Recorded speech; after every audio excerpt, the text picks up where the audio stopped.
A second aircraft carrier, the USS Abraham Lincoln, has just arrived in the Middle East, taking station in the Gulf of Oman, not far from the Theodore Roosevelt strike group, who's been at sea for the past 7 months.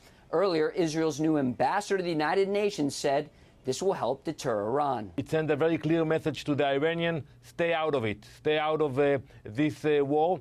I hope they will listen to those threats.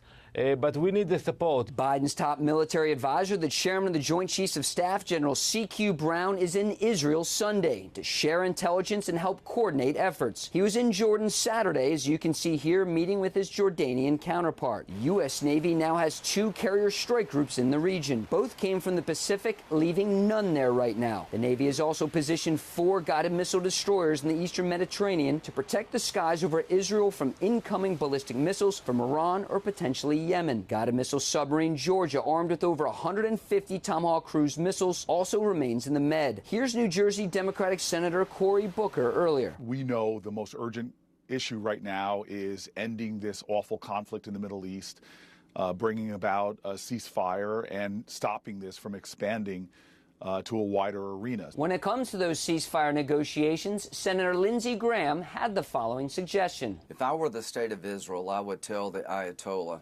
if these people do not come home alive, the ones that are left alive, and if we don't get the bodies of the fallen, we're going to blow up your oil refineries. That's the only way you're ever going to get the hostages released, is to put pressure on Iran. While leaving the West Coast, President Biden ignored reporters' questions about this latest scrap between Hezbollah and Israel. The president begins another vacation on the East Coast at his Delaware beach house. And later, his national security advisor, Jake Sullivan, departs for Canada. At the White House, Lucas Tomlinson, Fox News.